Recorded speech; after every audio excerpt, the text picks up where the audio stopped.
companies. About a year ago, we said it's time to pivot to growth. That we thought things were coming out, and let's focus on growth initiatives, R&D, new products, new regions, acquisitions, new plants, you name it. Part of the reason we had the employment growth that I'm talking about. This year's message will be nuanced. It'll be how to grow in a flat economy.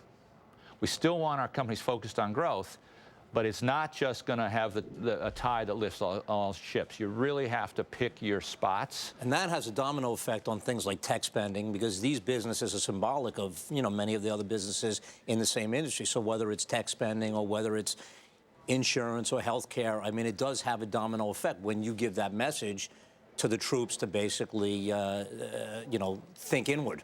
Well, yeah, but it's not quite, it's not as inward as before. We do want to focus on growth, but think about emerging markets, think about new products. The world's not going to be your friend. You have to be clever to drive growth. So what does that mean? What typically is implied in being clever? More creative research and development. The customer really wants. If the customer is stressed, what can you do to change your product line to appeal to a stressed customer? And very importantly, one of the things, the U.S. is focused on growth, but make no mistake, margins is a big issue.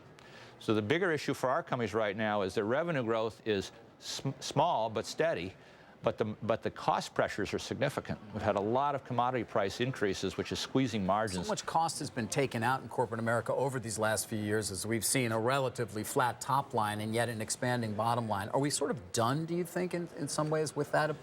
Boy, our companies are pretty much done on that. Mm-hmm. Yeah. They're efficient, they're lean, they're focused, and that's why. So if we have a double dip, then earnings are going to get hit in a way perhaps we didn't see previously. Yes, absolutely. If it were as sharp or contraction, which we don't see. Want to move to Europe in a few minutes. Much about private equity, but your business is a lot more than that. In fact, real estate has come to represent a very profitable part of your business, perhaps the most. Why is real estate conceivably doing well in an economy, as you say, that is flatlining? It's been one of the most interesting dichotomies we've watched over the last few years. For most of this year, all commercial real estate in all parts of the country have been rallying and have been strong in terms of, not put values aside for a moment, but in terms of occupancies and in terms of rental rates. And in an economy which there wasn't much growth. But the truth is, in America, there's been almost no new building for 5 years. And there's just no new supply, and even 1% growth, it may only hold unemployment flat because you've got 1% new people coming in, but you still need space and you still need seats for those people. So there's steady need for space, and there's no new supply, and that gets squeezed. Are you a seller? Are you a seller? Yeah, or a buyer? Are you a holder or a buyer? Where are you? Though? With cap rates being as low as they are. Well, we're both, and that's part of the trick of the business. Yeah. We can't wait for big trends to do one way or another. So with the cap rates have been very low because interest rates have been very low. And there's a lot of people that have, a lot of investors around the world, particularly Asian and Middle Eastern investors, that have an affinity for hard assets. And they want to move money, obviously, out of, say, the Middle East for obvious reasons.